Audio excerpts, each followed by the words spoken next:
Hello guys, selamat datang ke video Farazi Channel. Okay, dah hari ni saya nak unbox yang gadget paling nanti ke Xiaomi Pad Pro. Okay, ni dia punya pen. Okay, dan Xiaomi Pad 7 keyboard. Okay, dan paling nanti kan Xiaomi Pad 7.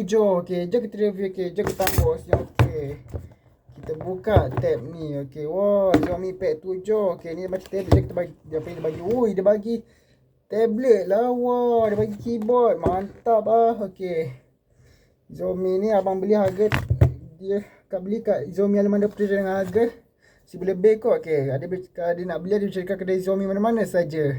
Kedai dengan flash gadget ke gadget mana-mana lah. Kita mau saja kita fikir. Wow, Xiaomi Pad nampak menarik ke? Okay, kita cuba download game dulu. Kita kena sign in ni. Abang cuba tengok YouTube. Tak ada pula dah. 1.5 tak boleh. Patutlah boleh activate lagi kot. Tak apa. Okay, nantilah abang tunjukkan apa dia bagi. Okay, wow, tengok apa dia bagi dalam dia. Dalam dia bagi manual code. Kat sini pula dia bagi, wah, dia ambil charger lah. Wah, dia charger siut. Mantap lah dia. Charger, mantap lah. Wow, ada charger. Itu apa tunjukkan nantilah. Okay, kita buka dia punya pen. Activate kan. Wow, ni dia punya pen. Menarik. Wow, terbaik. Ui, beli magnet lah, nampak. Ni manual, kita letak sini lah. Okay, simpan. Letak next dia punya ni. Dalam ni saya rasa manual je kot, nampak.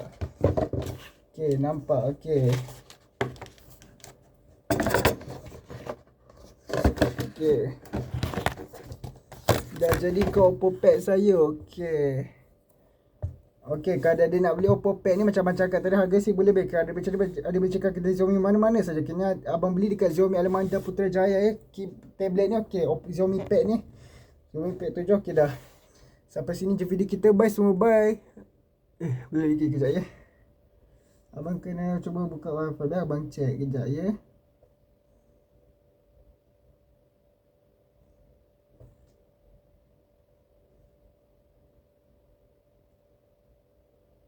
Guna password ni. Okey dah. Okay, kita cuba charge. Contohlah abang charge. Abang tunjukkan.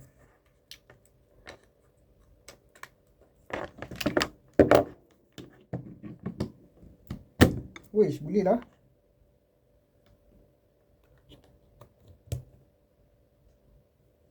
Menarik. Okay, sampai sini. Okay dah. Sampai sini je video kita. Okay dah. Bye. So bye. Assalamualaikum. Terbaik. Yes.